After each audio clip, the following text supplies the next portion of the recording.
how does that architecture get wired up? Maturation's nice, neutral. You begin to lose some of that volume very gradually over time. That's not abnormal at all. It's a very typical thing. And, in many areas of the brain, over the course of a year or two, you might lose 0.5% or 1% of volume in these different brain regions. And that will go on, for the rest of your life. The language that's used to talk to the new aging consumer.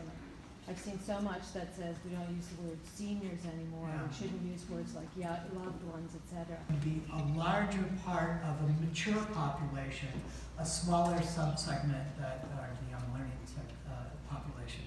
And that's going to be associated with lots of societal changes that will be big in a lot of ways.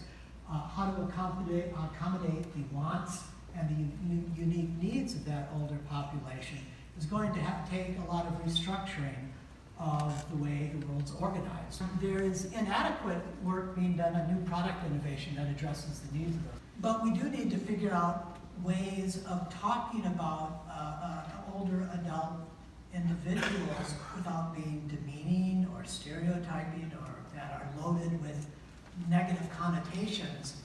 And society hasn't dealt with that before on a broad scale, and so that language hasn't really evolved yet. But I think we will see new ways of communicating about these issues evolve over time when, hey, most of the people in the society fall into that category, at least a disproportionate. A lot of people want to do that. People are being asked to spend a lot of money on things that there's no good evidence that they actually will improve your physical being or your quality of life or anything.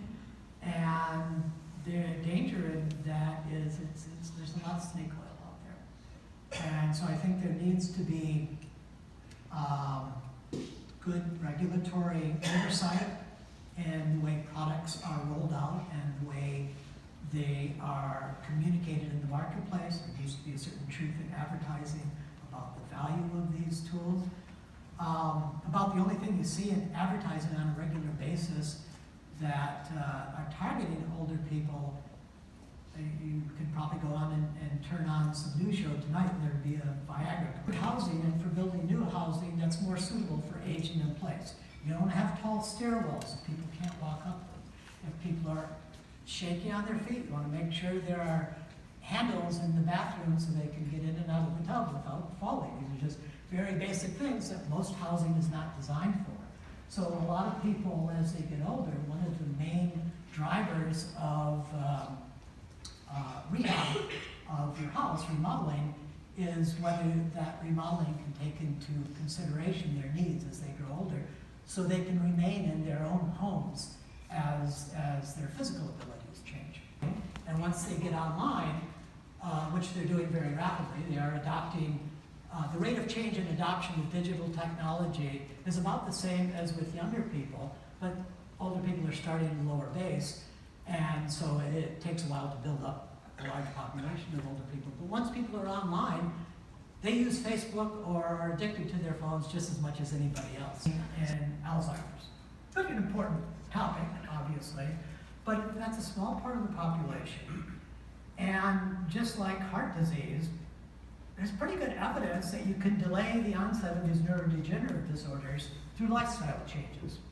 So why spend all that money on what's so far been a futile attempt to find a wonder drug that's going to cure a disorder like that, which probably is never going to happen because once the brain atrophies, you're not going to get it back. To decrease the national demand for end-of-life care for somebody who's demented, because there'll be few of those people, and increase the likelihood that people in their older years can be productive and actually contribute to a thriving economy.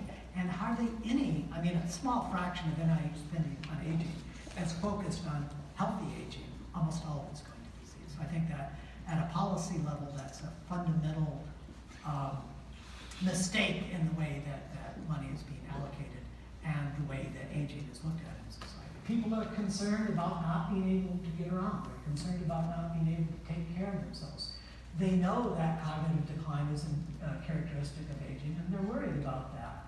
And they don't want to be a burden on their family. They want to live in the space that they've been living in comfortably and they want to be able to do that independently.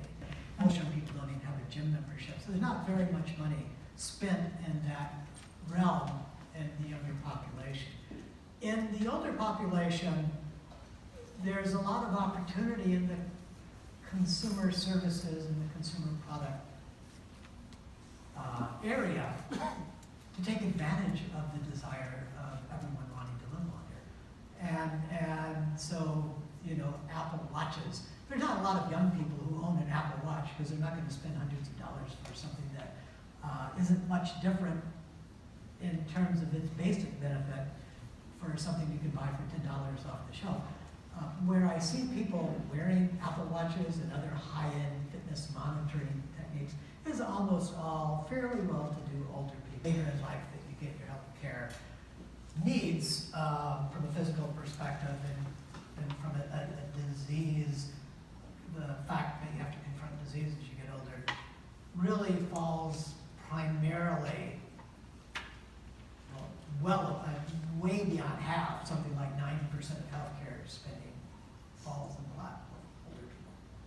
So that much is clear. And then you have to differentiate between, well, what's healthcare need, because you have some physical problem you have to address, versus the more aspirational things, like buying things that may have provide you with a healthy diet, or that you think may improve your life in some way that will lead to beneficial aging. And that, again, falls almost entirely in the pockets of older people.